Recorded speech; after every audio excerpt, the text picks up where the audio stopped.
हरे कृष्णा, राधे राधे। आज इस वीडियो में हम कार्तिक कृष्ण पक्ष की रमा एकादशी की पूजा विधि और महत्व को जानेंगे।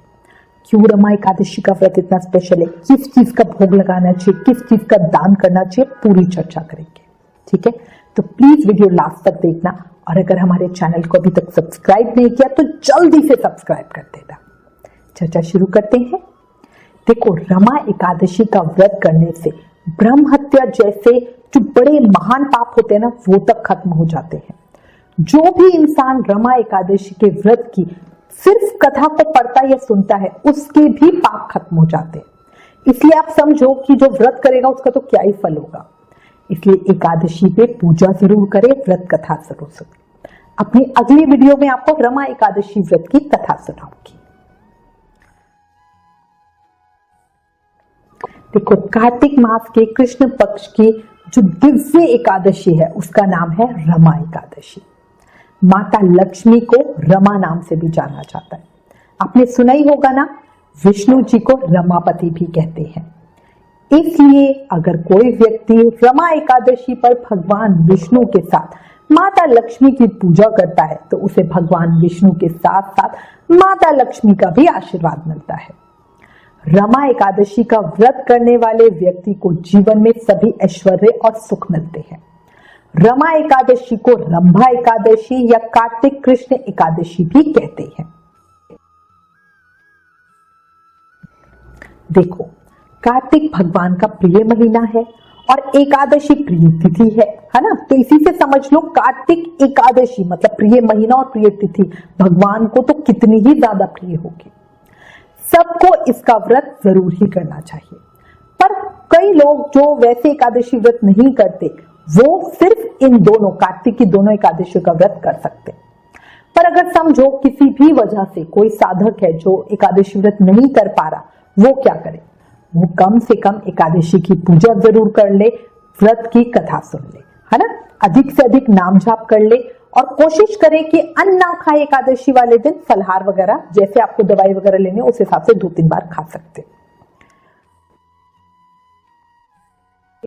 देखो, इस दिन भगवान श्री कृष्ण के केशव रूप की पूजा की जाती है। मन की एकाग्रता बढ़ाने और मन को कंट्रोल करने के लिए इस व्रत को जरूर ही करना चाहिए। कई लोगों का मन है ना बड़ा चंचल होता है, बात ही नहीं सुनता है और वो चाहे उनका दिमाग कुछ भी कह ले, मतलब उनकी इंद्रियां काबू में नहीं होती, वासना में उसमें बहुत ज्यादा लिप्त होते हैं। अगर वो इस व्रत का पालन करते हैं ना तो उन्हें बहुत कंट्रोल, सेल्फ कंट्रोल आएगा। इस व्रत से मन संबंधी सभी परेशानियों का हल होता है। इस एकादशी का व्रत रखने से सभी पापों का तो नाश होता ही है, जीवन में सुख समृद्धि भी आती है। सौभाग्यवती स्त्रियों के लिए रमा एकादशी का ये व्रत सुख सौभाग्य देने वाला माना गया। इस व्रत से उन्हें सुखद वैवाहिक जीवन का आशीर्वाद मिलता है। ये व्रत भगवान श्री कृष्ण को समर्पित है। इस एकादशी को श्री कृष्ण की पूजा अर्चना करने से मन की इच्छाएं भी पूरी होती हैं। महिलाएं पुत्र प्राप्ति के लिए संतान गोपाल स्तोत्र का पाठ करें, श्री विष्णु सहस्त्र नाम का पाठ करें। ये दिन बहुत अधिक फल देने वाला बताया गया है।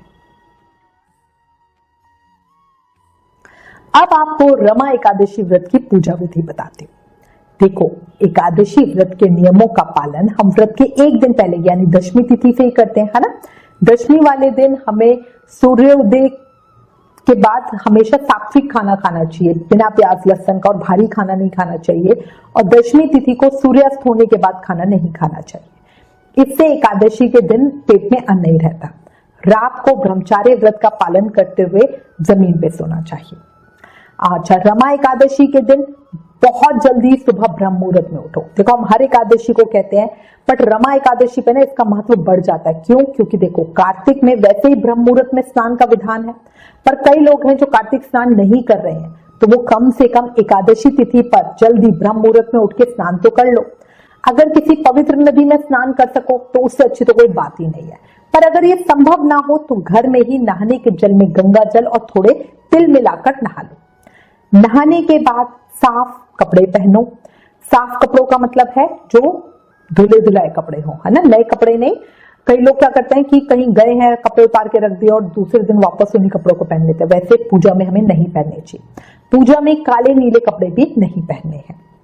अच्छा, ये सब करने के बाद हम पूजा की तैयारी करेंगे।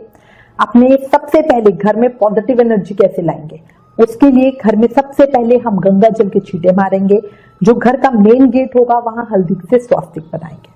फिर भगवान सूर्य नारायण को जल अर्पित करेंगे, पूजा शुरू करेंगे और सबसे पहले अपने व्रत का संकल्प लेंगे।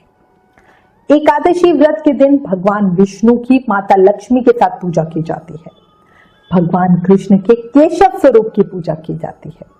अगर आपके कोई भी सेवित शिव विग्रह है तो उनका बढ़िया पंचामृत से अभिषेक करो, सुंदर श्रृंगार करो। इसके बाद भगवान विष्णु का पंचामृत के साथ तुलसी के दल डालकर वो अर्पित करो। इसके बाद भगवान लक्ष्मी नारायण की विधि विधान से षोडशोपचार विधि से पूजन करो। यदि आप स्वयं पूजा नहीं कर सकते तो आप किसी ब्राह्मण को बुलाकर भी पूजा कर सकते हो, क्योंकि बहुत बड़ा दिन है। अच्छा, देवी लक्ष्मी को लाल गुलाब बहुत पसंद है, तो इसलिए पूजा में वो जरूर रखना। कमल के फूल अर्पित कर सको तो और भी अच्छा। इसके बाद आपको धूप दीप नैवेद्य फूल फल आदि से पूजा करनी है। फल फूल में केला अर्पित करें और अगर मिष्ठान में पीली बढ़िया मखाने की खीर अर्पित करें। भगवान विष्णु को तुलसी, माखन और मिश्री का भोग जरूर लगाए, बहुत अच्छा होता है। इस दिन विष्णु जी को मुख्य रूप से तुलसी दल जरूर अर्पित करें, पर याद रखना तुलसी एकादशी वाले दिन तोड़ी नहीं जाती, इसलिए पहले तोड़ के रखें। सिर्फ एक तुलसी दल चढ़ाने से हमारे सभी पाप नष्ट हो जाते हैं, ठीक है। अच्छा, इसके बाद तुलसी महारानी की भी पूजा करें, उन्हें धूप दीप अर्पित करें, सिर्फ जल नहीं चढ़ाएं, क्योंकि तुलसी महारानी भी व्रती होती है। अच्छा, इसके बाद एकादशी व्रत की कथा जरूर सुने। एकादशी माता की आरती करें, भगवान विष्णु की आरती करें, माता लक्ष्मी की आरती करें और अपनी पूजा में हुई किसी भी भूल चूक के लिए क्षमा याचना करें। देखो, कार्तिक महीने की एकादशी बहुत ज्यादा फलकारी है, इसलिए अपना पूरा दिन शुभ कर्मों में लगाएं। एकादशी के दिन घर में सुंदरकांड, भजन कीर्तन, आप कुछ भी ऐसा छोटा मोटा आयोजन कर सकते हो। भागवत गीता को पढ़ लो बैठ के, है ना, ये बहुत अच्छा होता है। कार्तिक को दामोदर मास कहते हैं, इसलिए भगवान की दामोदर लीला का भी ध्यान जरूर करो। पूजा करने के बाद मस्तक पर सफेद चंदन जरूर लगाओ, इससे दिमाग शांत होता है और हमारी कंसंट्रेशन, एकाग्रता बढ़ती है। जो लोग दीक्षित नहीं है वो पूरा दिन भगवान कृष्ण का मंत्र जाप करे, ओम नमो भगवते वासुदेवाय। इस मंत्र का जाप करो, बहुत अच्छा होता है। और जो दीक्षित है वो तो अपने गुरु मंत्र का ही जाप करे। रमा एकादशी पर अपनी सभी इच्छाओं को पूरा करने के लिए अपनी इच्छा बताते हुए भगवान श्री कृष्ण के मंदिर में एक बांसुरी का दान करे, बहुत अच्छा होता है। इस दिन श्री रामचरित्र मानस के अरण्य कांड का पाठ करना भी बहुत शुभ होता है। अच्छा, इसके अलावा गौशाला में गौओं को भोजन कराने से भी बहुत जल्दी कृष्ण कृपा मिलती है, इसलिए जरूर गौशाला पर जाएं। एकादशी पर दान को सबसे अच्छा कहा गया है, इसलिए कार्तिक माह में दान जरूर से करें। कार्तिक एकादशी पे किए गए किसी भी दान का फल हमें 1000 गुना होकर मिलता है, इसलिए एक दिन दान जरूर करें, चाहे जितनी आपकी सामर्थ्य हो। मंदिर में चाहो तो कुछ पैसे ही दान दे दो, गरीबों में अन्न वस्त्र दान कर दो, जो चाहे वो दे दो। याद रखना, रमा एकादशी के दिन केले का फलहार हमें बंदर योनि से मुक्ति दिलाता है, इसलिए केले का भोग जरूर लगाएं। केले का प्रसाद बांटे और बाद में खुद भी केला फलहार में खाएं। जो निर्जल व्रत करते हैं वो केला नहीं खाएं, बाकी एक समय केले का फलहार जरूर लें। इस प्रकार रंभा एकादशी जो मैंने विधि बताई है उसका व्रत रखकर भगवान श्री कृष्ण का आशीर्वाद लें।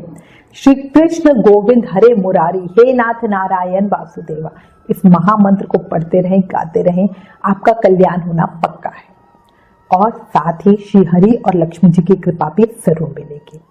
अच्छा, याद रखना, शाम को भी पूजा जरूर करना, तुलसी महारानी के समक्ष दीप प्रज्वलित करना, रात को आकाश में चंद्र उगने के बाद भगवान विष्णु के निमित्त दीपदान करना, ठीक है।